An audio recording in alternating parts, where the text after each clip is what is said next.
So I used to get really mad, like when doctors would just push pills to my patients, wouldn't write referrals to see me. We're not listening to my patients' complaints. But then I realized like the system is broken.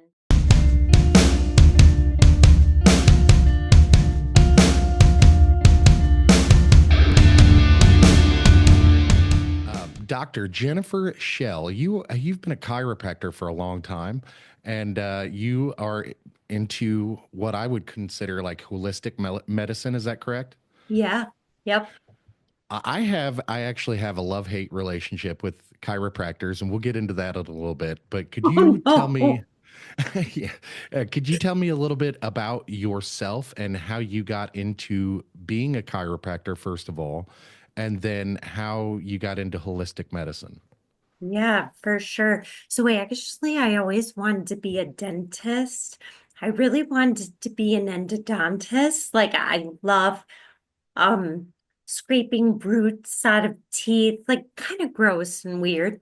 So like over time, I spent time working at like a dentist's office and people were really fearful and it didn't really seem as fun as what I had assumed it was.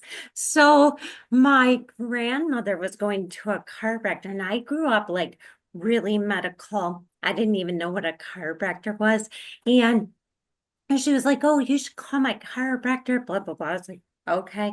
So I called her, and this lady was like, "Oh, yeah, I love it. I set my own hours. We have fun. People love to come in. They're like my family." Like it really sounded cool. So I started shadowing local female chiropractors, and I met this one, and she did muscle testing. Have you ever seen that? No. Okay, so it's different than like what you would do with like physical therapy. So a whole technique, it's based off something called applied kinesiology. Anyways, I didn't know what it was either. And she muscle tested me and was like, "Jen, think you have like a sensitivity to dairy? You should really take that out for a little bit." And I was like, "Well, that's bizarre." But I had literally had gut issues my whole life. And I took it out, and within 3 days, like I was like 100% better. So I was like, there's something strange to this voodoo. So that kind of was my pivot. And so all through school, I studied applied kinesiology while I went through a chiropractic school. And I've been doing it ever since. And I've been practicing 23 or 24 years this year. That's a long time. That's a long time. So, to tell you about my love-hate relationship with chiropractors, Please. I know that chiropractors, and what is the study that chiropractors do? What is because I you can't say chiropractic, you know. So, is it Yeah. kinesiology? No, so we just call it chiropractic, and there's Okay, lots of like subsets to that. okay. So lots of us practice very different. Does that So, help? yes, yes. So I've had back issues since I was like 12, 13 years old. Ooh, And what yeah, happens? well, when I was about 10, maybe 9 or 10, I fell out of a treehouse and landed straight on my back. Mhm. And so it was about 20, 25 feet in the air. And it knocked the wind out of me, but luckily that's all that happened physically, Yeah, um, that we knew of. And fast forward a few years, and I having issues, can't stand up straight, muscular issues, and it turns out that that fall had caused some damage, and we yeah, just good. didn't know. Oh, And so, um, the my issue with chiropractors has been because I haven't met any chiropractors that are good at their jobs. Let's just oh, say that. that's a serious So problem. yes, yes, it is, and Yes. I know chiropractic care is a real thing, and I know it helps lots of people. but I went to a chiropractor in my early 20s and Yeah. I started, doing a little exercises that they had taught me, and I went in to get readjusted and have the full thing, the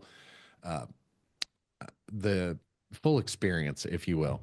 Yeah. And got an X-ray and all this, that, and the other thing, and they came out and told me one leg was shorter than the other, Yeah. and that was my problem. And I believed them. And they gave me a little wedge to put in my shoe and come back and do this and do that. And we'll readjust you, and ended up doing a little bit more damage than helping. Yikes. So I did a little bit of research. I didn't go back to the chiropractor. Yeah. And I did a little bit of research on the people locally. And it Yeah. turns out that they've they tell 9 out of 10 patients that one leg is longer than the other. Can I explain that? Yeah, go ahead. Okay. So when someone's so there's two different reasons why it would be.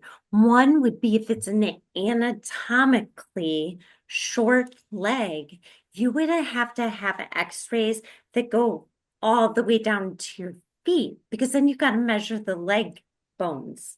Right. So when chiropractors say one leg is shorter, and I don't know about these people, but when I do that, I explain to someone when they're laying down, if your pelvis is out of alignment, your pelvis kind of is like a gear. So if it's kind of like pulled up on one side, that's going to pull your leg up.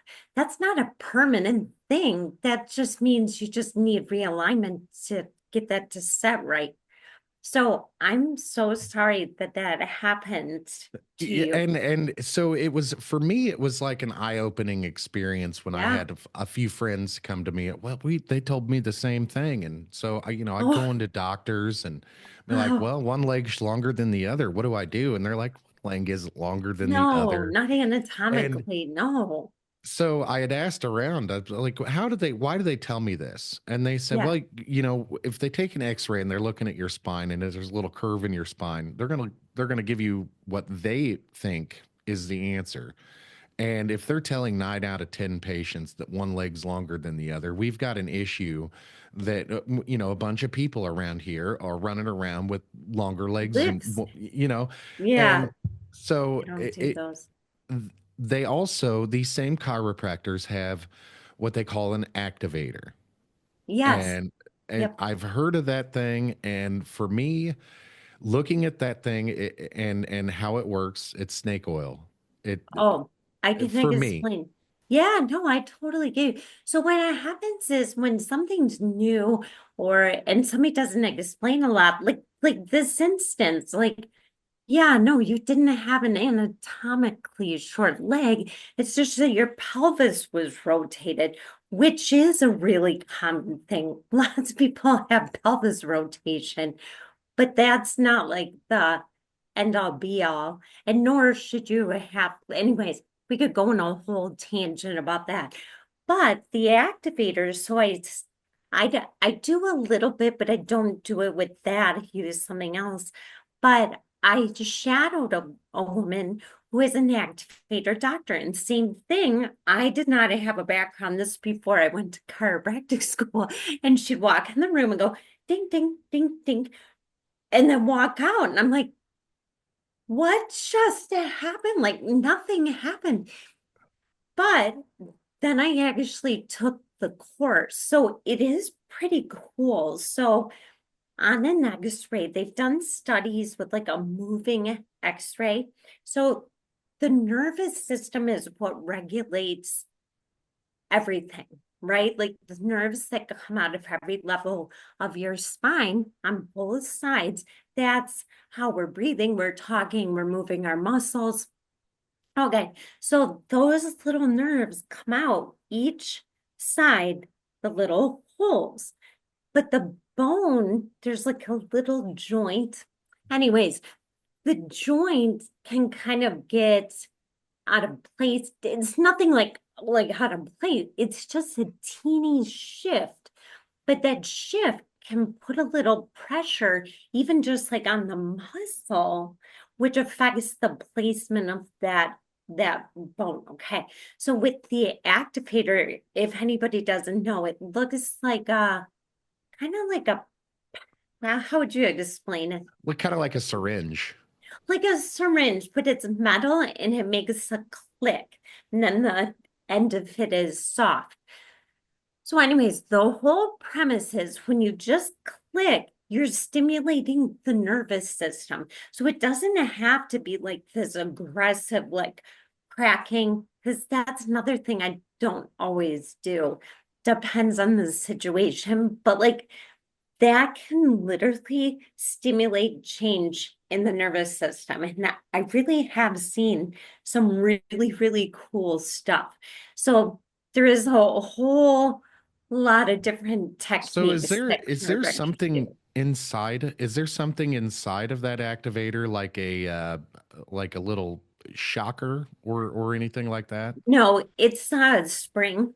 So it's Okay. literally just spring loaded. So if you feel like a little shock, that actually may be because that nerve, there is no, there's nothing in So for there. me, I think when I look at when I look at it and think maybe like snake oil or something, maybe it's just my biases coming to the surface, whereas maybe it's sort of like acupuncture. Well, so acupuncture is based off, if you think of, we have energy flows through our body. Chiropractic, we're dealing directly with the nervous system, with the nerves that come right off the spine. Chinese medicine is like a whole expressway system of energy. So if something causes an interference in that energy, and I'm not even going to get into all that, but it's almost like a traffic jam. It's like road rage, like everybody's backed up and they're stuck. And that's how I kind of explain it. So acupuncture, I mean, that's been around thousands of years. Literally thousands of years, And yes. I've seen some amazing stuff with that too. But here's the thing, Ricky, like if something is new for anyone, and it doesn't matter really what it is, as an adult, as a kid, if we don't have like a good understanding, you're gonna fill in the void of knowledge with whatever, right? Right, right. So, and you're right, and we are kind of probably most of us raised with a bias that is voodoo, quirky, weirdness, you know? So yeah, I've now post COVID, I actually have a love-hate relationship with doctors in general. I because I find that Yeah. the majority of doctors really in my experience, they operate with those biases open Yeah. and they rely on those biases to get them through their day. Whereas Yeah. when they meet a patient like me, I come in and I've got a year's worth of problems that I've been saving up to tell them because I don't go to the Yes. doctor very often. And they Yes. only want to give me 15 minutes of time. Mhm. And they take one look at me and they say, well, you're diabetic, and I've actually had a doctor do that. I went in to see a doctor. And now keep in mind, this is a big fat doctor. And he was telling me that because he was heavy and had diabetes, and I was bigger than him, I must have diabetes too. And so I went through about a month of testing and stuff like that home testing. It Yeah. turns out I didn't have diabetes. He was just treating me with his biases. Yeah. And I didn't even have pre-diabetes, but What? I drank a shit ton of sugar every day with soda. And when I went in to have this initial visit, they tested my blood sugar and it was a little elevated, but I had Yeah. just finished off a 2 liter of Mountain Dew. Oh my. So, so he's treating me with his symptoms instead of my Yeah. own. Yeah. And Instead of at that actually point, I lost looking. a yes, I Yeah. lost a little bit of trust with doctors. Now that was, gosh, that was like 15 years ago. Yeah. And so these issues just compounded for me after meeting doctors, and Yeah. they just kept wanting to push their pills on me. Yes. And I I had a little struggle with the addiction to painkillers there for a moment, and Yeah. I noticed it on my own. Good for you. I ran out of medication early, and I was like, my body was freaking out, and I was very uncomfortable in my own skin. And so I made the decision right there. I was going to stop, and Okay. I traded my last prescription for a baggie of pot. Yeah. And Yeah. so Right. I self medicate with cannabis every day, Yeah. and I actually treat my anxiety Yeah. with Yep. with cannabis, which is counterproductive, but it works for me.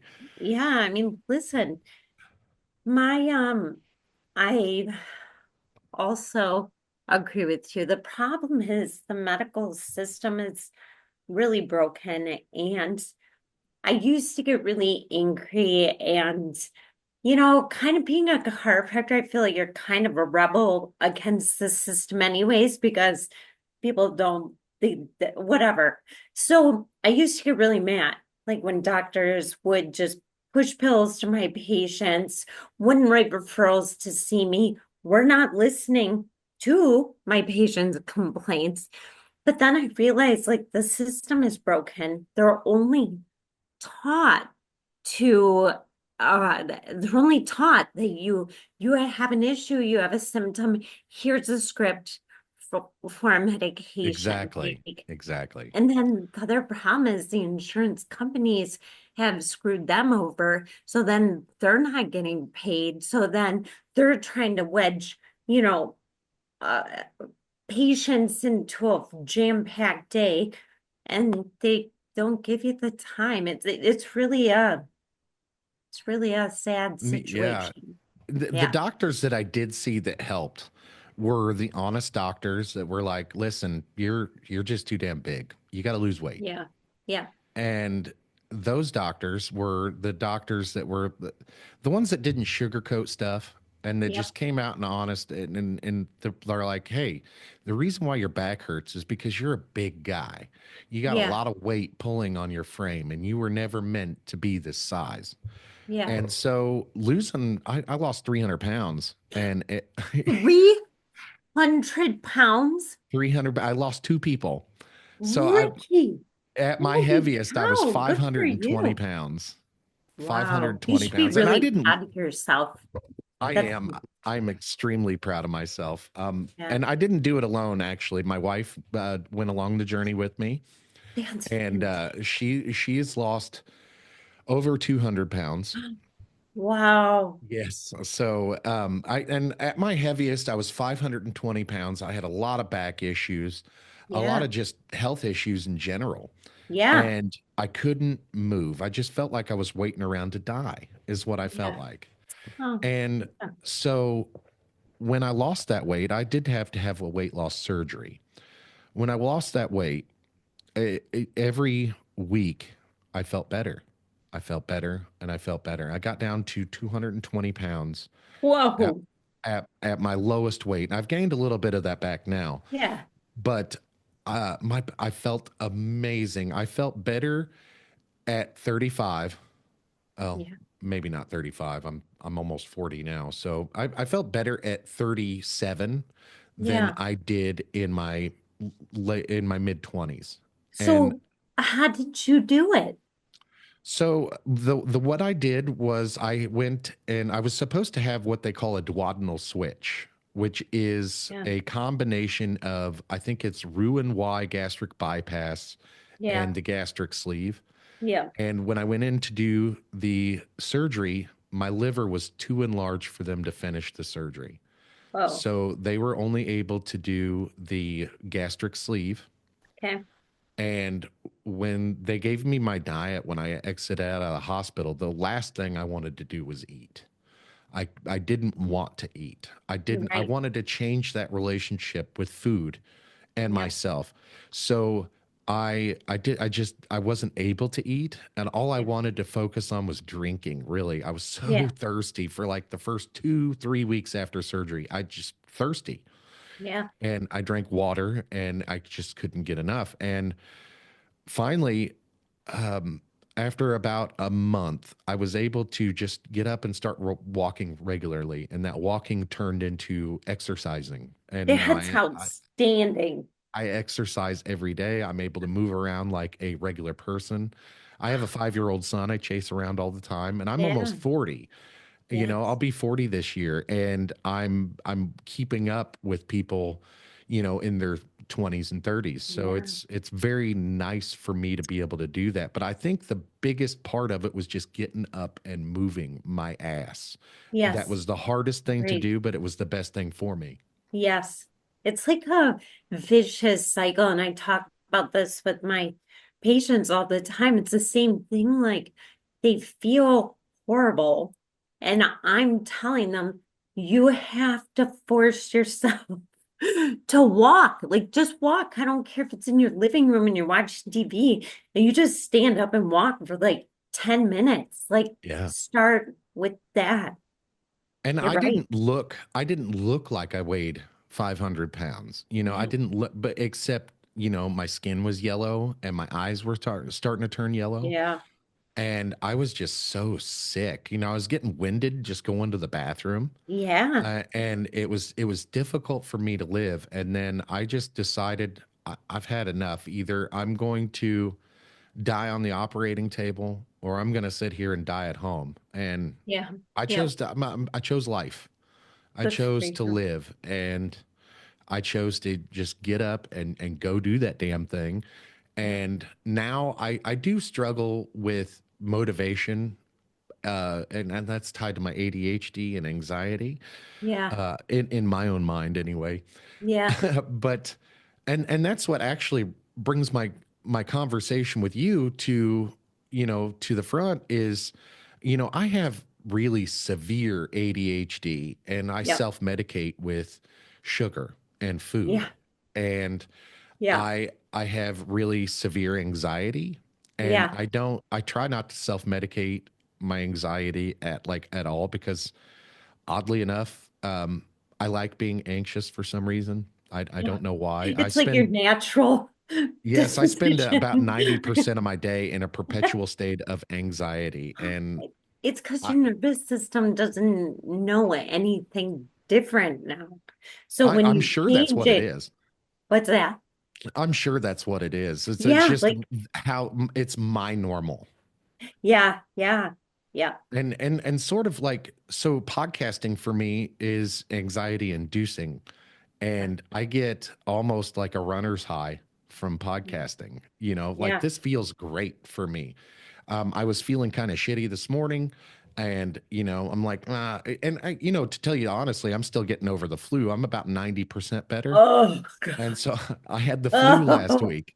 And so, um, for me, this is, I'm sweating everywhere, but I feel good. I feel great. This is yeah, I can breathe, and I feel energized, and I'm just ready to go. And I yeah. attribute that to anxiety. Yeah, so there's two parts of your nervous system. There's the sympathetic, which is fight or flight, right? So when you're feeling anxious, like all this like adrenaline is like pumping out of your adrenal glands, and that's what's keeping you like high alert, kind of anxious.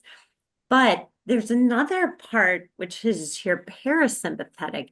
And your parasympathetic is your rest, digest, heal. So you need your body to be able to switch gears. So if you've just chronically been in that fight or flight, the sugar's a stimulant, the caffeine's a stimulant, and you're just keeping your adrenals like revved like 24/7. So yeah, And you're that gonna way, if sweat. somebody comes to me and they're like, "You want to go do something?" I'm like, "Absolutely, let's go." Yeah, Even if it's something that would give me anxiety, like the large crowds. yeah. One place that I don't like going, no matter how much anxiety it gives me, is Walmart. I freaking hate Walmart. Oh,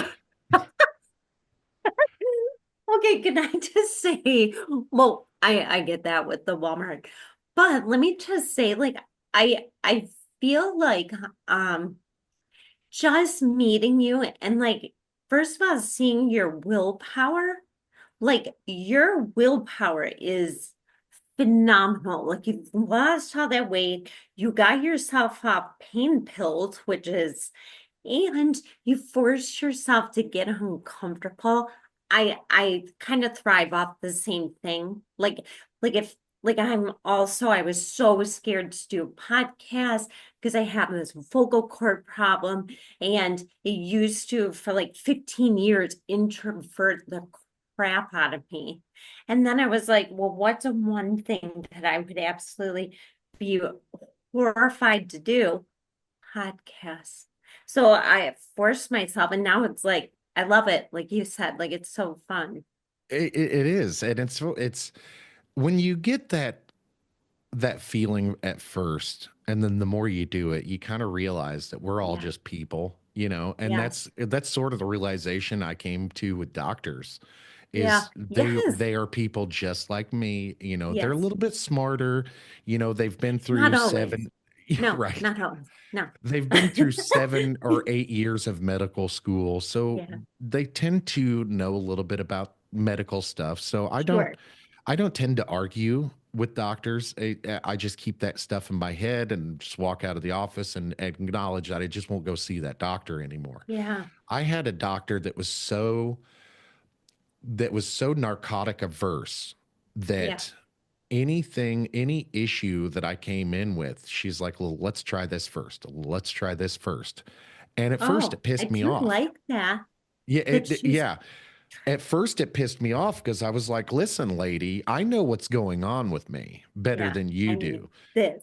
But at Yeah. the same time, that was before COVID and before I understood what I understand now about medications, about body physiology, about biology, and drugs themselves, and drug companies. The more Yeah. I understood about that stuff, the more I understood that it's just a giant circle jerk, Yeah.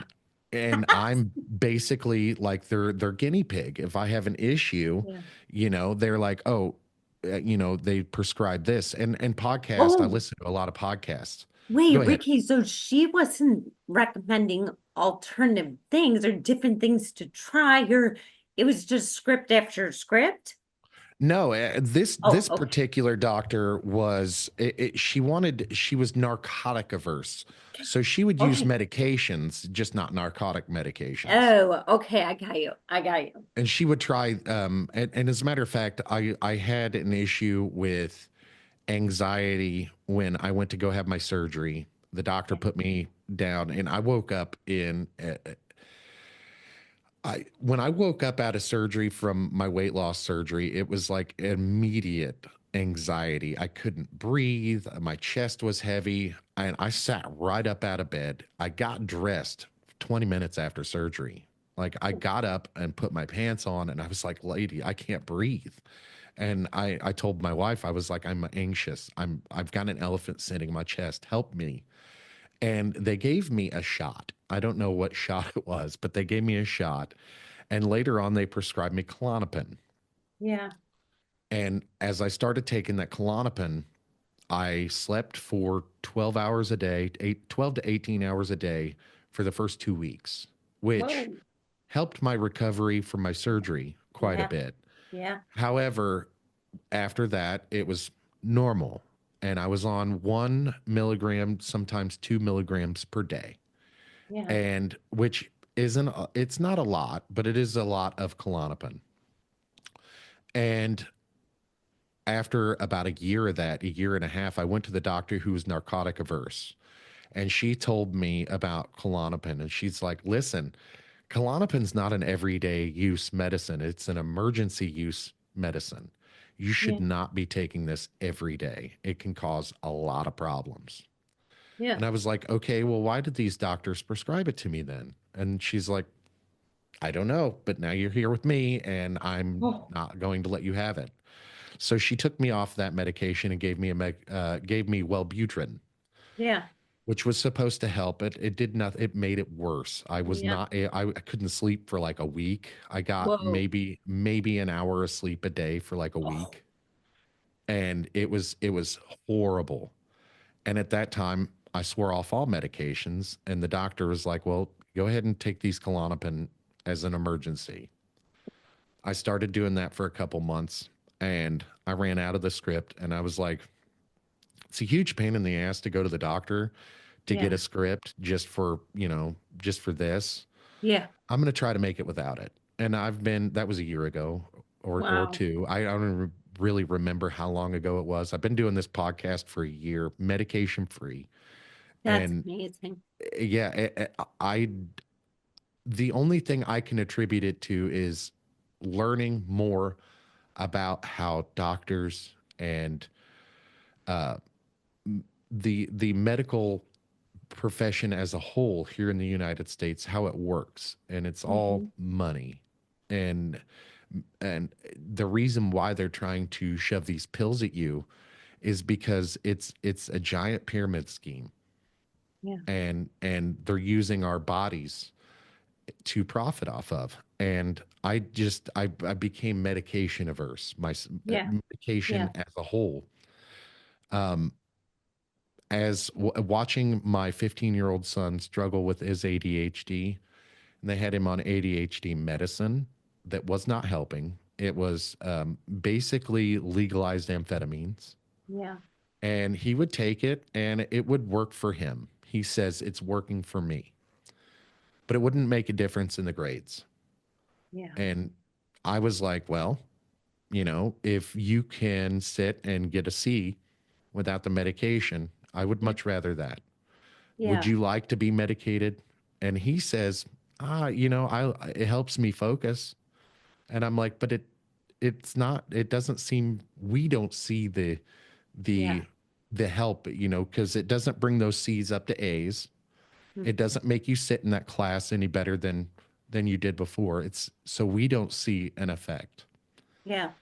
And I was like, let's just try to take him off of it and see what happens. And there's no difference for us. There may be Yeah. a difference for him, and he can make those decisions when he's older Yeah. on medications. But I also did a lot of I listened to a lot of podcasts, Yeah. and so listening to like podcasts like Joe Rogan, Yeah. and he's talking to experts, and they're like, the United States is one of two countries in the entire world uh, that allows advertisements for Yes. medications on television and Yeah. radio.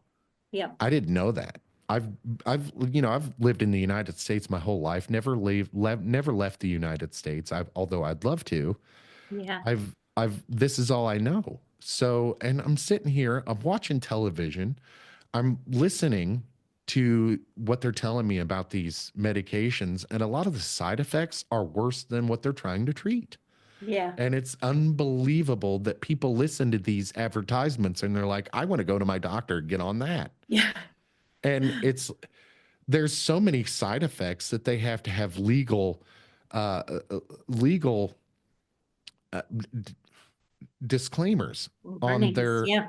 on their advertisements, and it's so mind blowing that in 2025 we're still pushing these drugs on people like we know what we're doing. We don't know what the effects of these drugs is doing to us. Right. We don't, it's causing damage to our ecosystem because we are taking Yes. the drugs, we're peeing it out, and it's going in our streams. Yes. The fish, there's fish on Prozac. Yes. Did you know that? It's Yes, I wild. did know that. And, like back to that too, like a lot of the psychiatric medications, which are supposed to help so that you're not depressed, can actually induce suicidal thoughts. And my uncle did commit suicide on one of them. And it's really disturbing to me, right? Like, if you have to have a black box warning on the medication about suicide for a medication that's supposed to help, I I just there's something's missing, right? That's Yeah, the nice yeah. way to put it. Just gonna say something's really missing. Yes, exactly. Exactly. So when about a year or two ago, they put my 15-year-old son on depression medicine, Yeah. which, if you've done any research, there's no safe depression medication out there for children. Yep. There's one that works, and it's Prozac. That is the only depression medication that has been proven effective in children, and none of them are safe for children. None of them. And I didn't know this until after they prescribed my son a depression pill.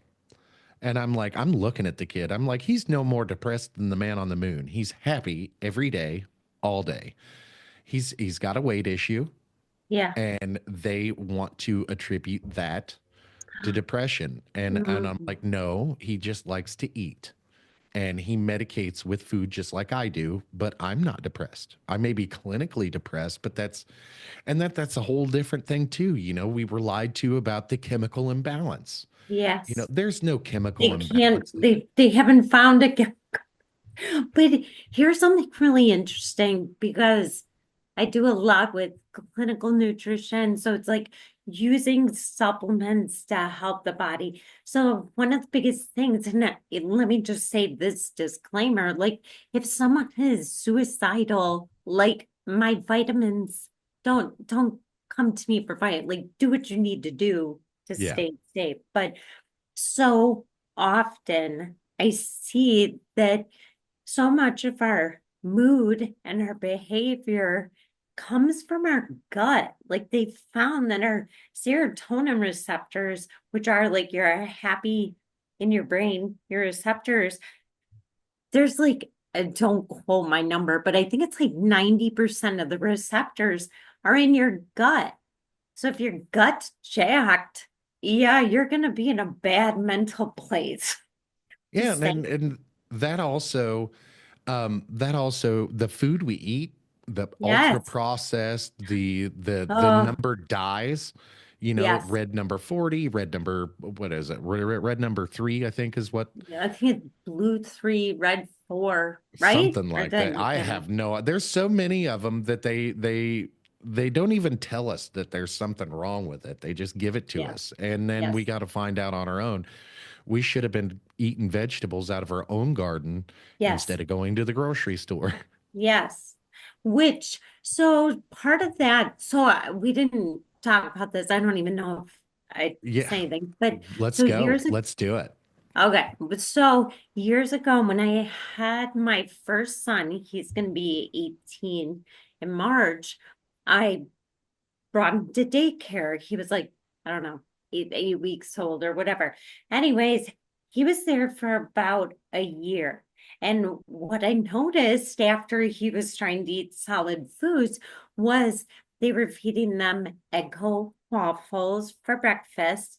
Lunch was canned peas with like maybe SpaghettiOs and then like Teddy Grahams and just all this processed crap stuff that's not real food. And I was like, oh my God, like this is what we're feeding our babies, like our children.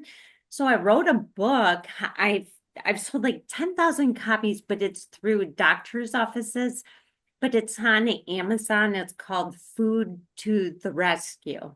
Food to the And rescue. yeah, Food to the Rescue is a really basic read, and I wrote it for families looking where to start. So there's so much shit about, like, oh, do paleo, do carnivore, do low carb, do a high fat, do a. When you're first starting, you just need to know what a carb is. You need Well, to know here's another what thing. you're looking for. Here's another thing, Jennifer. The the way we look at the relationship that Yeah. 95% of us have with food is wrong. Yes. the relationship that we should have for food with food is food is fuel. Amen. That's it. No more, Amen, no Ricky. less. Yeah, Food is fuel. We need to eat to live. We do not need to live to eat. When right. we go on vacations, when my wife and I take our kids on vacation, we always scope out the places that we can eat, Yeah. and that's something that started changing when we had weight loss surgeries. We stopped looking so far. So before, when we went on vacations, that's all we would look at is Yeah. Like your we'd trip. plan out all our Right. meals and stuff, Yeah. and we're going to go eat here. We're going to go eat here.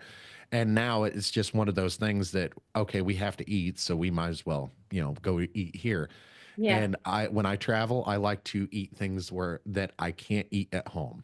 Yeah. So like when we go to Chicago, we eat Chicago pizza and Yeah. Chicago hot dogs and stuff. And Yeah. I am aware that that's junk food and I stuff, do the but we're on same thing, vacation. Ricky. It's okay. Me too. So our relationship needs to change with food. We need to eat to survive, not Yeah. live to eat. You know what I mean? But but look at how we're marketed to. Like, and I taught my kids this from a really young age. Like when we'd be watching TV and a commercial comes on and it's fast food and there's some like famous dude, he's loving it, whatever. All these things. I'm like, see how they're trying to tell you that this is cool, this is fun, this is what you do with your friends. This is, even like sports drinks and crap. Like, okay, come on, like that's full of sugar, full of food coloring. Like, that's not actually Well, healthy. I know people who drink Gatorade for That's like just a beverage, yeah, and I'm like, hey, that's loaded with salt, right? And they're like, what do you mean? There's salt in this? And I'm like, you can't taste yeah. that. You can't taste how salty that drink is. No, because And their it's taste buds are like totally shut off. and I tell them like, look, that Gatorade is it's to help you rehydrate after Yeah. sports and after running and I'm like, I'm not even sure why it's flavored, but Yeah. I it's just that's what tell. it's for. It's replacing electrolytes. Yeah. So like I just call all of like I mean there are some electrolytes I really like, but typically like Celtic salt, it's the gray salt. It's really high in like mineral profile.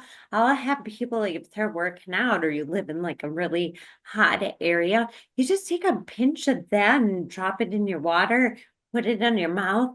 Like, What I used to do, I used to work construction outside. What I used to do is yeah. just regular table salt and dump it in my Salmon's and not good. Just so you and know. probably yeah, I do a lot I of mean, things that probably aren't it good, was but it was a, there was good effort. But we should get people away from table salt and like that Celtic salt is really good. so That you were on the right path. yeah, yeah, and Yeah. that's what I would do, or pickle juice or stuff like that. Oh, Anything really salty, yeah. because I knew that salt helps you retain water, Yeah. and that's what I would in my mind I was doing was helping my Yeah. body retain that water Yeah. so I could get through my day Yeah. and not have those cramps anymore or not be violently ill. There was some days it was over 100. I'd come home and Oh, it was just I was miserable and the headache would not go yeah. away. Sure And so I'd have to dehydrated. rehydrate all Yeah. night long before that next day go out and do it Oh. again. Yeah, there's some good electrolytes out there. If someone doesn't want to do pickled juice.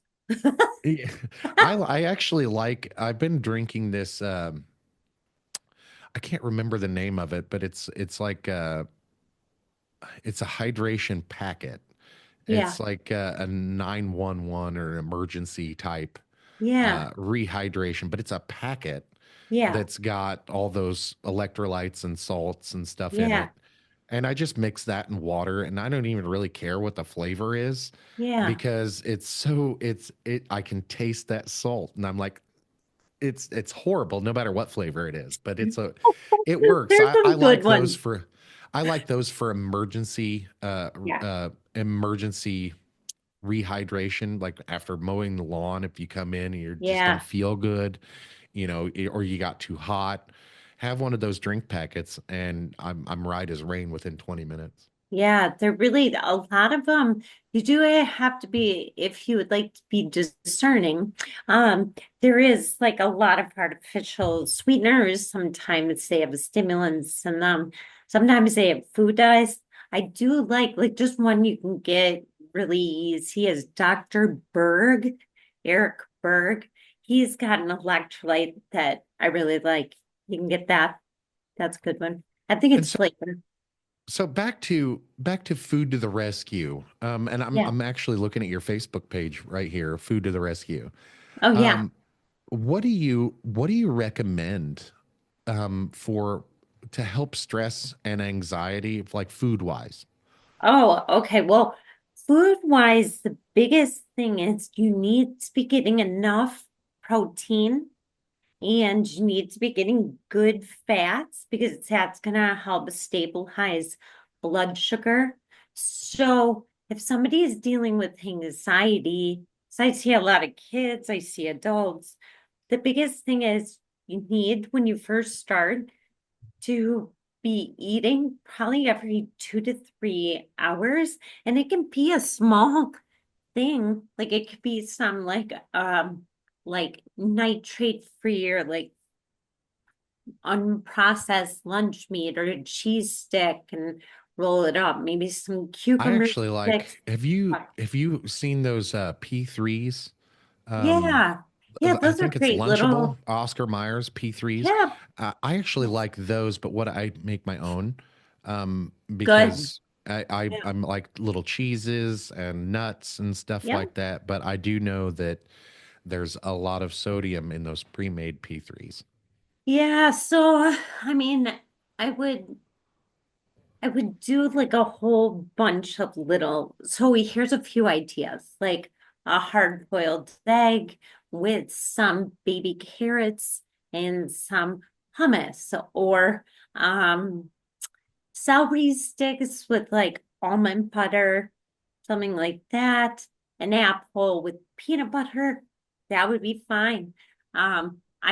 I like to just batch cook like chicken breasts and I'll cut them up into little cubes. You can do little cubes of grilled chicken breast with like cucumber slices. I mean, That when sounds you're delicious, actually. yeah, and I mean to start, here's the thing, like if you're not used to this, I'm not you have to go on a gradient. So it's like if you want ranch dressing, like you'll eat a salad, but you need ranch dressing, whatever. Start with the ranch dressing, right? Like Yes.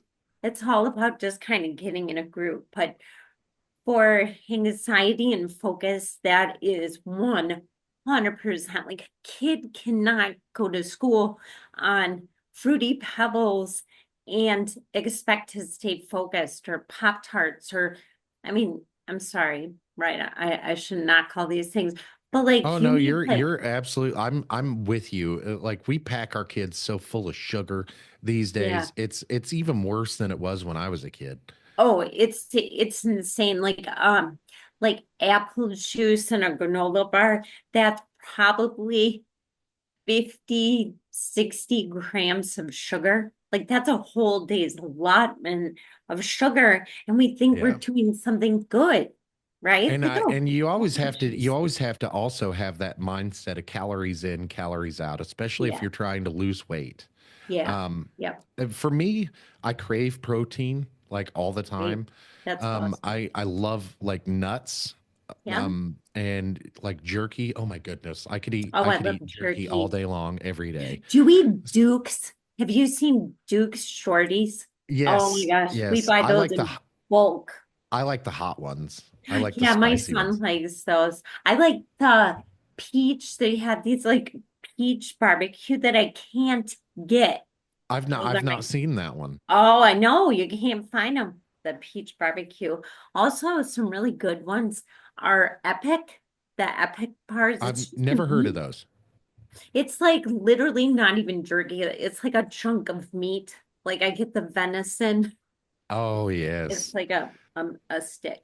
Because I mean, if somebody is out there and they're a hunter and you make your own, my God, do that. Just try to not use MSG. That's the Yeah. biggest problem. Actually, I don't mind MSG. And I'll tell you why. If if you have an aversion to healthy stuff, that's what MSG was actually. It's actually for. It tricks your body into thinking whatever you're eating is healthy. Can I tell you a little more too? Yes. So MSG, they created that. I think it was World War I, and they put it in the food that they were sending to the soldiers because everything was like canned or whatever, and they needed it to like stay. But the problem is it causes inflammation in your brain. And so my big thing with MSG is when a woman is pregnant or breastfeeding, you really need to avoid MSG because it's like a neurotoxin and you don't want it to affect the baby. I mean, I don't have all the clinical studies, but you can just search that yourself. But I just really try to have pregnant women and breastfeeding women avoid anything with like artificial sweeteners, anything with MSG, all that There's crap. actually there's actually a great video I watched not too long ago. Yeah. It's a couple years old. Johnny Harris is Okay. actually who did it, and it says what food companies don't want you to know, and Ooh. it's got a big bag of Doritos on the thumbnail. It's Yeah. like 19 minutes long. I Ooh. watched that, and he says I'm addicted to Doritos, and he loves Doritos, and he talks about why he likes Doritos. And then he's like, and then I found out that they're packed full of MSG. Well, MSG, exactly. It's like telling his brain, like, oh, you need this, like it lights it up.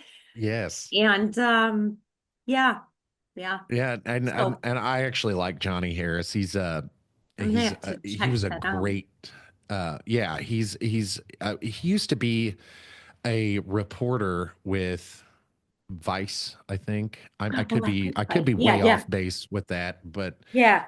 he's got his own YouTube channel now, and I really like a lot of his content. So Johnny Harris is his name, Johnny and Harris. Oh, I'll and check that out. That's the cool. video is called "What Food Companies Don't Want You to Know." Ooh, I think we all need to watch that. But I mean, it's money, right? Like this is big, big money. They keep us sick, and then the medical community's busy, busy, busy. Lots of Exactly. surgeries, lots of drugs, lots of meds, and it's just this sick They thing. like to keep us. They don't. So I don't like to say that the medical community wants us sick because I don't No, think they do. I agreed. don't think it's the medical community. Yeah, I think you're right. it's I think it is more of the capitalistic society that we live in, Yeah, and you're right. how the medical community has just got sucked into it. I And too, you know what, you're right. I think medical doctors go to school because they want to help people. Like I truly believe that, but I think the insurance companies and big pharma, and I just think it's become such a corrupt thing. And you're yeah, right. there you go. I do That's a think great word for it. that doctors are stuck in, they're stuck in the middle. Yeah. So Yeah. we talked a little bit about this before, but I have hyperhidrosis, and Yeah. I've not actually been diagnosed with it, but it's something I've lived with all of my life, just Yeah. walking around with just these nasty, sweaty ass hands. And Yeah. there are times where I notice depending on what I'm eating, you know, Yeah. how it does get worse when I'm eating when I'm eating like sugary foods or Yes. just real fatty foods, it gets worse. And Oh, we had yeah, talked before we got on camera about detoxing, and yeah, it just made me think of like, I'll be damned. She's right that I've noticed in the past whenever I'm eating clean yeah. that it makes a difference with my hands and feet. Yes, yeah. So hyperhidrosis, so like you said, usually it's a hands, maybe feet, like you just sweat profusely. So one part of that too is like, again, if we go back and talk about our nervous system, if your sympathetic nervous system is revved up and you're in fight or flight is you are sweating and like anxious as hell, right? So that's one part. But I always really relate that back to the liver. So detoxing, but like you said, just eating clean. Like we are not taught that what you eat, just like you said, that's your fuel. Like if you are putting clean, healthy, good foods, your body's a machine. That's how it's going to run optimal. And we're just, when we're putting all the shit that we're told is fun and good, and this is what you do, and we are sick as hell, you know? Yeah, and another thing is with kids, we talked about anxiety and stuff Yeah. and stress with kids, hyperactive kids. Yeah. What do you, Oh my God. so the I've actually noticed the red dyes and Yes. the difference in my child's behavior with the red dyes. I've Yeah. actually noticed that and it's been scientifically proven. It So has. even if I didn't have my own biases, Yeah. it would be prevalent. So uh, when I think of hyperactive kids, I think of children who are just bouncing off the walls, being assholes, Yeah. just running around doing whatever they want, whenever they want, just being loud and obnoxious. That's what I think of when I think of hyperactive kids. Yeah. But that's not always the case. Not always. Yeah. I was diagnosed with ADHD, and I'm a very lazy person. Yeah. And so I was Yeah. like, I was like the hyperactivity part. I'm not really active. And the Yeah. doctor's like, yeah, you are. I can tell you are right now. And I'm like, Yeah. how so? I'm not moving. They're like, but your brain Your is going a mind. mile a Yeah. minute. Yeah. And I was like, that's very true. And then I watched that with my 15-year-old son, Yeah. who he has ADHD, and he's like, his brain goes like a mile a minute, and you can't Yeah. slow it down. So what kind of foods do you recommend for hyperactive kids, and what do you recommend to avoid with hyperactive children? Yeah. So my own kids were both diagnosed. One has ADD, so he's more like chill, doesn't like, couldn't really connect the dots of like planning or homework, like when something's due and the motivation to get there. And then my youngest was diagnosed with ADHD, which is more the hyperactivity. And he really is like a little ball of energy. But so when my kids were diagnosed, um, gosh, where do we start? So when they were little, we already ate like a clean diet, but the thing is teaching them how to connect how they feel. So like if um the oldest, he went to his birthday party, he had cake, pizza, they went to the movies, he had pop, he had popcorn, and he doesn't eat like that because I don't have that. He was so sick, like hangover sick, like laying on the bathroom Oh, floor, like, oh, yes. oh my God, I'm gonna die. And I'm like, how do you feel? Like this sounds stupid, right? Like, how do you feel? He's like, I feel horrible. Like I feel like I want to die. I'm like, right. And what did you eat that made you feel like that? So, anyways, it's connecting the dots. Then my youngest, he totally caught on really quick. Like he knows he cannot eat processed foods because it zips them up really bad. Can't focus. So again, we have to take out processed foods basically because anything with dyes, anything with an MSG, because it does stimulate inflammation, um, artificial sweeteners like trying to think what else I pulled out. Sugar. I mean, we really track sugar and How about meat? Do you I guys eat a eat lot a of meat? ton of meat. So I mean, I tried, so I was like, oh, the meat industry, it's so horrible. I only do pasture raised meat for our family, and I eat a lot of meat.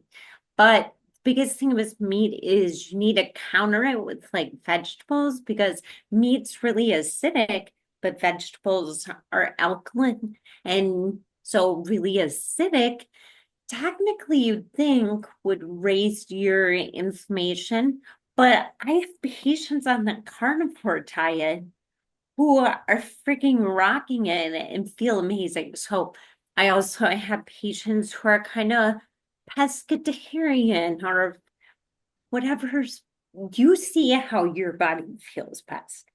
But yeah, I do eat a lot of meat. Did that answer your question? I don't Yeah, know. yeah, absolutely. And so I'm with my kids. I think they'll pretty much eat anything that's put in front of them, except for the 5-year-old. He's autistic, but he Yeah. he I don't even know how to describe it. He doesn't have avoidant food.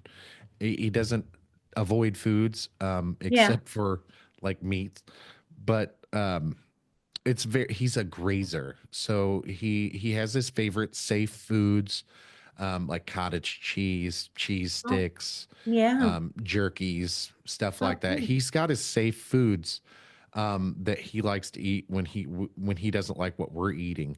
But Yeah. I try to focus more on just the protein aspect of the Yeah. meat. And so since he Yes. doesn't like a whole lot of meat, I like to give him nuts or peanut butter. That's it. Actually, most autistic kids that I have as patients really have an aversion to protein. So the fact he'll eat protein is awesome. And what I seem to find a lot is that they can't digest it. And this isn't even just autistic kids, but like picky eaters, like I see a lot of times that they might need to try like digestive enzymes for a little while, different things to help increase function. And anybody that's been on like reflux meds, which I get a ton of babies who are put on reflux meds and the problem is that that is shutting off your acid pumps. So when you shut that off, you're not digesting your food at all. Like it's going to go into your gut and just rot. So, so anywho, that was a huge tangent. I don't even know where we started. The fact that your son will eat protein is fabulous. Yeah. That's really actually pretty interesting because I have my oldest son, when he was a baby, he vomited up approximately 50% of everything that went down. Mhm. Mhm. So if you were feeding him a 4-ounce bottle, approximately 2 ounces would come back up. Yep. And that was an issue. Uh, it was only from the time he was born until 1 year old. Yep. And once we switched him from formula to cow's milk and regular food, it stopped.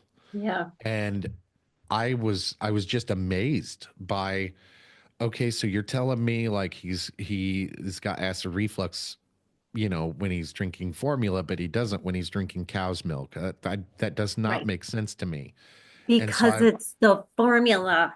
It's yes, the crap in the formulas.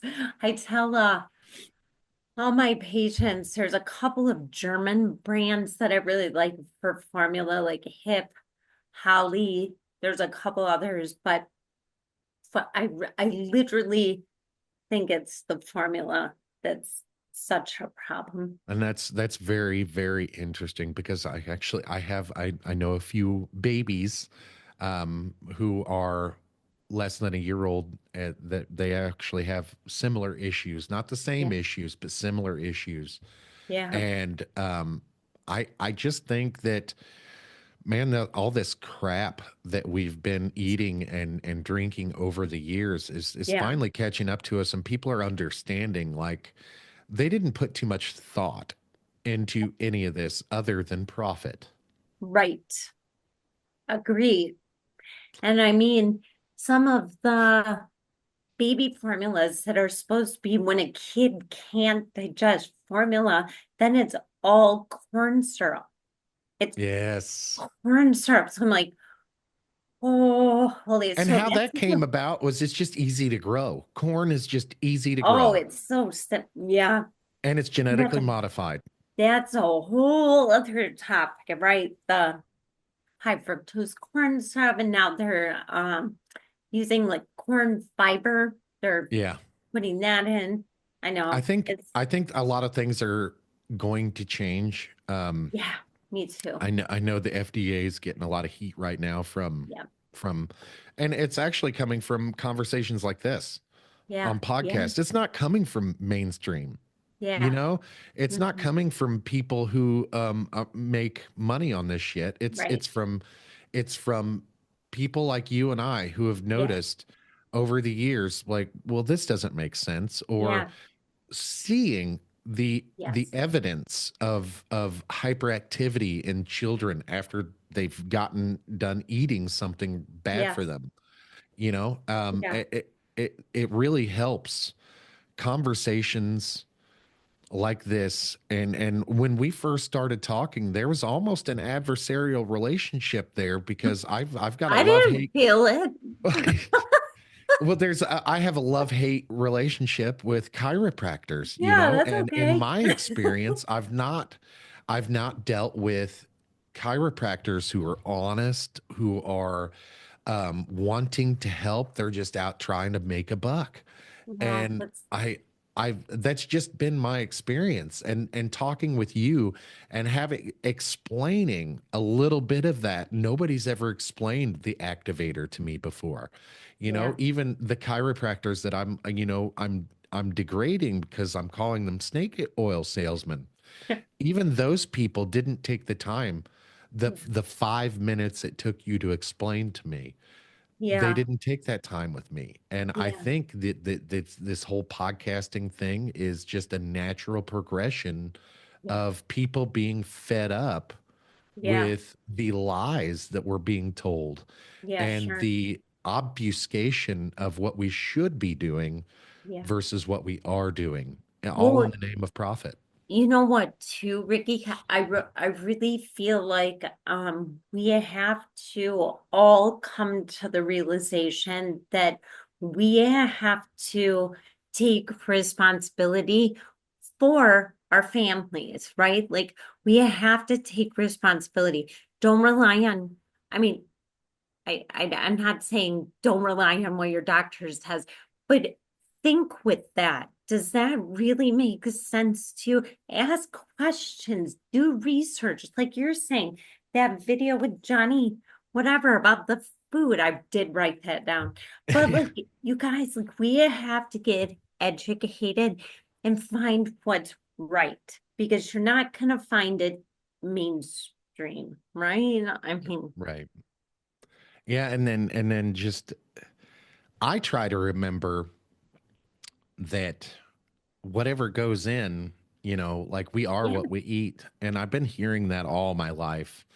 And I never really paid much attention to it until I started having these little things happen to me or my family. And I'm trying to research and find out why this is happening. And it's all connected to the shit we're eating. yes, I so agree. Like, I mean, I would wager to say that over like probably 85, 90% of all the crap we're all dealing with is can be a help with diet, changes, looking what kind of water you're drinking, what kind of food, are you sleeping enough? How are you managing stress? Are you moving your body?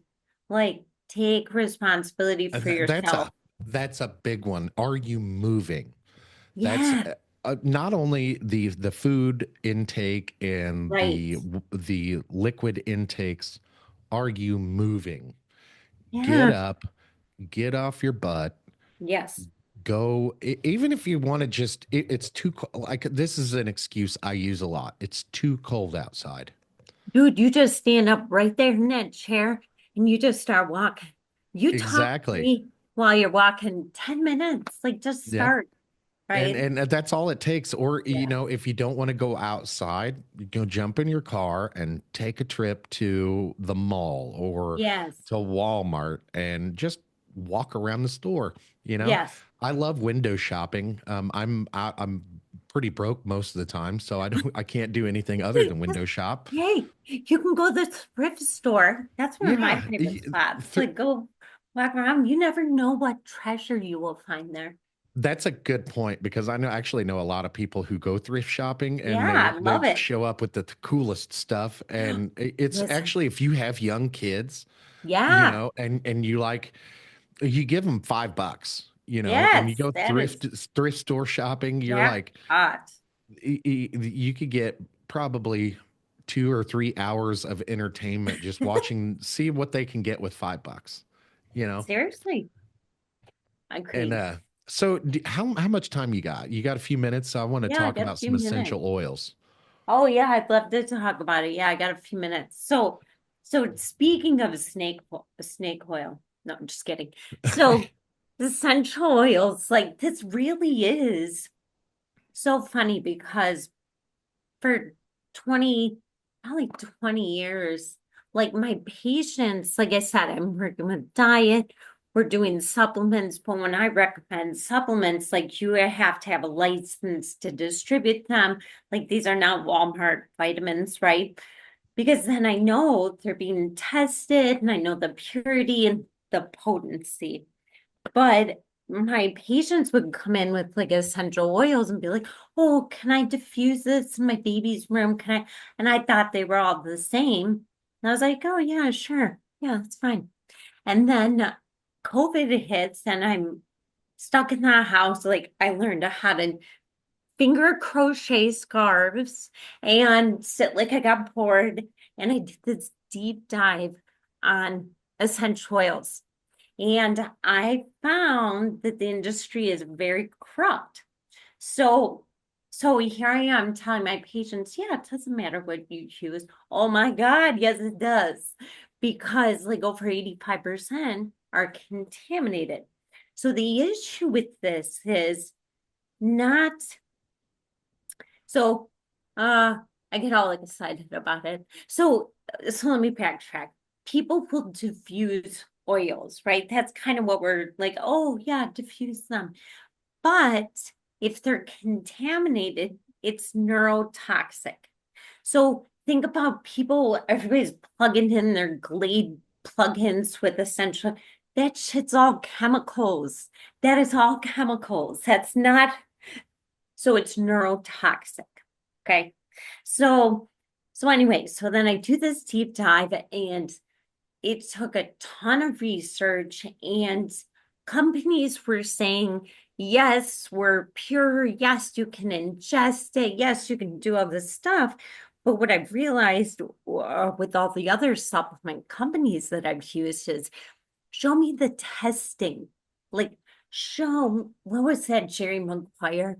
Yeah, Jerry Maguire, show me the money. Show me the money, show me the numbers, right? Like you better friggin' show me that this is really pure. So it just took me on this huge, like deep dive and like this huge pivot because I've actually found some are pure and they're actually 50 to 70 times more potent than herbs. So when I'm working with patients and we're working on this or that, like if I can use an oil at like 1 drop versus 3 pills, so it just turns into this huge thing. So I don't know where you want to go with that, but Well, that's where I'm at. for me, I learned about essential oils a few years ago. I It's pre-COVID. Uh, I went to the Smoky Mountains for my birthday, and when I Yeah. got there, I got so unbelievably sick. I Oh, couldn't do much. But for me, it was like breathing. I couldn't breathe, yeah. and I don't know what kind of sickness it was, but I can compare it to the flu without the fever and Yeah. without the chills. So I felt awful, and my sister was hanging out with her sister-in-law, and her sister-in-law is into essential oils and Nice. all kinds of stuff and holistic medicine. And so she was explaining to my sister all these natural homeopathic remedies for this, that, and the other thing. And this essential oil does this Yeah. essential oil does that. And so my sister had a bottle of peppermint essential Yeah. oils. And she took some of that and she put it on my neck. Yeah. And she put a little bit on my lip here. And it just helped me breathe. Yeah. I was open and I was like, I like this shit. And she was like, she was telling me about these essential oils, and I was like, I don't know how much of that I really can get Yeah. into, because it was Yeah. all, we talk a lot about that woo science, Yeah. Like that would be some woo woo for you. Yeah. Yeah, and so I was like, yeah. But the older I get, and the more I find out about the medical community, especially here in the United States, and how profit driven it is, the more I'm like, hey, these homeopathic Yeah. remedies, maybe not all of them work, but there may be some stuff in it. There may Yeah. be some stuff to it. And then I had tried psychedelic mushrooms, Yeah. Yeah. and that was my whole life changed when I tried psychedelic mushrooms. Like, Yeah. I can't even begin to describe how much different I am now than I was pre psychedelic mushrooms. Yeah. I wouldn't, I would never be able to do things like this. I Mm. was intelligent and articulate. However, I just bringing that knowledge from here to out my mouth is something completely different. Yeah. And I was not as mindful as I am now. I wasn't as present as I Yeah. am now. I see everything now is connected. It Wow. feels that way. Yeah. Wow. And I feel like we have been misled about homeopathic remedies. And I feel like Yes. we've been misled on purpose. Yes. I And do too. Yes. so the more I learn about that, I'm like, maybe some of it's woo woo, Yeah. but Sure. a lot of it's probably pretty damn accurate, Yeah. and especially these essential oils like essential oils may be a weird damn name to give it. Instead of calling it essential oils, let's just call it oils, you I'd like know? to call them plant oils Yeah, there because, you go. like, Or plant medicine. yes, yeah, because there's like a stigma around it. And Yes, like yes. my kids found this. I had teenage boys, right? So I'm constantly the butt of jokes and stuff. So they Yeah, found I've them, got three boys. yeah, So my whole life is a fart joke. yeah, right. Yeah. So they find this thing on TikTok and it's this Karen and it's this kid breaks his arm and this lady's like, hang on, let me grab my essential oils. And I was like, you guys, like, come on. So it was just funny shit because it's like I'm not looking for oils to cure. Like if you're having a heart attack, don't come see me for some essential oils, right? Like I'm not, Exactly. no, but there is some shit is I've been swearing the whole time. Absolutely. We don't edit. I Like we probably do should have edit asked you when that. right We at the do edit a get-go. little bit, but Okay. for the I most don't, part, I'm like almost a free speech absolutist. yeah. So Okay, good. So, but like my whole thing, like, especially since like COVID and the pandemic, I really spend a ton of time educating families on things that they can do at home. Like there's stuff you can do for like we're saying, anxious feelings, head tension, digestive issues, respiratory crap. Like I've got literally like I could call it my toolbox. And so my whole mission is like if I can teach families how to do things naturally at home, why wouldn't you start with that? You absolutely, know? absolutely. Yeah. So I absolutely agree. This has been a great conversation. I have And fun. it's it's almost been an hour and a half, so Sweet. I better let you go. But we've got to get together and discuss a lot of stuff again sometime. This has I would been love to. amazing. I would Uh, love to. I'm so glad I was able to kind of like, hopefully, help you, but then also, I really just want to bring information to your listeners and empower people. Like, there's just so much you can do. Just take responsibility for it, you know? Absolutely. And if you don't know, don't be afraid to do some research, you know? Seek Don't it be afraid to out. reach out to people. Yes. Yep. And you know, Agreed. one more thing I wanted to I actually we were talking about going down rabbit holes during COVID. Yeah. One thing that I got into that I was like I've been a fan, I guess, my whole life, but one thing I really really dove into and got into during COVID was UFOs. Oh, yeah. I've been to UFOs too. We just took a total Left pivot down. turn, left turn. Yeah. I really feel like, I mean, come on. Like, there's UFOs. How could we be the only beings in the whole universe? Come Exactly, on. exactly. And so actually, we were I was talking about psychedelic mushrooms, Oh, and it's did you it's get on sort the of UFO? no, I've actually never seen a UFO, but I wouldn't be opposed to it. Right.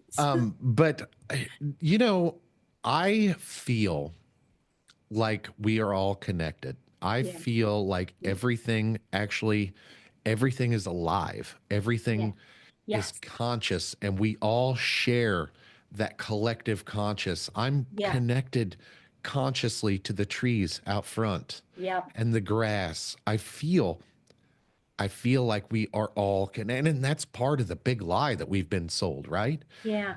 I genuinely feel like that, and I genuinely feel like there's something else to this UFO business. You know, it may not be aliens. It may be something more spiritual, you Oh, I know, like that. but I'm open to whatever. It's just Yeah. for me, after the experiences that I've had with psychedelic mushrooms and the spiritual journeys that I've been on, the people that I've spoke with, I think there's more to life itself than what we've been told.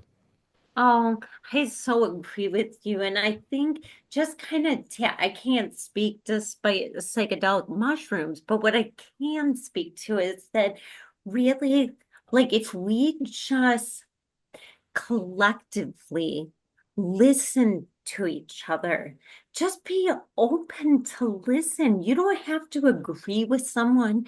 You could think it's a crock of shit, whatever, but at least be uh, uh, compassionate enough, what's the right word? Like open enough to listen to everybody's experiences, right? Empathize with them, Yes. sympathize, Yeah. Yeah. and Empathize. Yes. know that there's a difference between empathy and sympathy. Totally. You are right. We don't need sympathy, but we should be just open enough and have enough empathy for that being to just listen to what they have to say, right? Absolutely. Yeah, Absolutely. we need a little more love in the world. I, yeah, I have this saying. I've been saying it for years. I love love, and I love that. I love love too.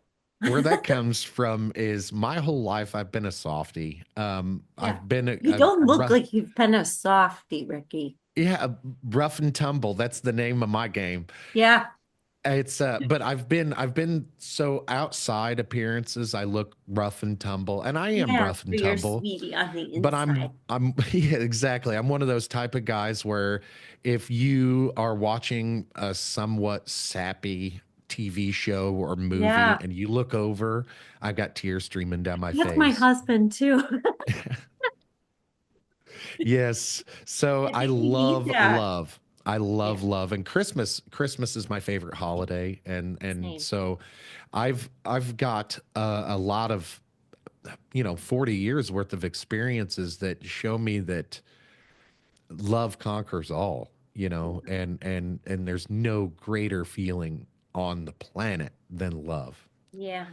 And Same. well, I'm an ADHDer. That dopamine is also pretty great feeling too. Well, So yes, yes. But I mean, seriously, like just this conversation has been awesome. I just love the vibe and the vibration and just all the topics we covered. And I really just hope that your listeners find some value and they can absolutely. always reach out to me if they And need to. again, Like, what is the name of your book? One more time. yeah, it's called Food to the Rescue. And where And can people my, find that? it's on Amazon. Okay.